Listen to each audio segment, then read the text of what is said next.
North Korea warned it faces a strong U.S. military response if talks fail. North Korea has been warned that it could face a strong military response if diplomatic talks fail amid heightened tensions with the U.S. The U.S. Secretary of State Rex Tillerson said that while diplomacy was preferred, those diplomatic efforts are backed by a strong military option if necessary. Mr. Tillerson's chilling warning comes after Donald Trump hit back at Kim Jong-un saying, "I too have a nuclear button, but it is a much bigger and more powerful one than his and my button works."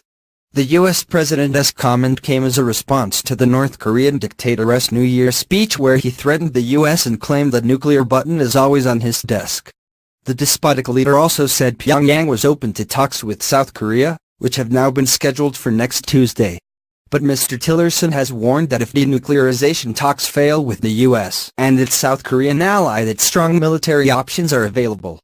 The U.S. Secretary of State said, "I think the rhetoric that North Korea understands is that while it is our objective, and the President's been very clear, to achieve a denuclearization through diplomatic efforts, those diplomatic efforts are backed by a strong military option if necessary.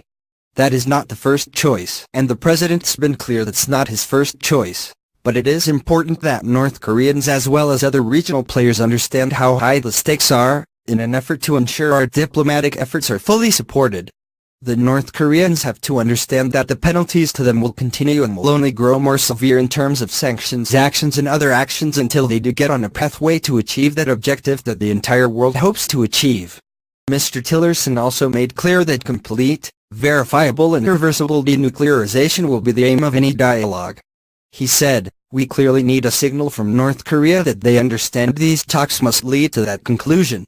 The pathway of how you get there, that is the nature of a negotiation. There'll be some give and take to achieve those objectives. So that objective has never changed." He also emphasized the U.S. international support against North Korea as sanctions have been repeatedly placed on the rogue state by the United Nations and unilaterally by other countries. On Friday, North Korea's main ally China revealed it had tightened trade restrictions with North Korea and banned outbound shipments of steel goods and limited the export of oil products. Mr. Tillerson added, "I think it is a recognition that the President has demonstrated to the world how high the stakes are. That's why we must achieve a diplomatic outcome." The U.S. Secretary of State also revealed he remained doubtful over a successful outcome from diplomatic talks and denuclearization of North Korea. But he added, "We need to wait and see what the outcome of their talks are. I know some are speculating that this might be their first effort to open a channel, but as you know, we've had channels open to North Korea for some time, so they do know how to reach us if and when they're ready to engage with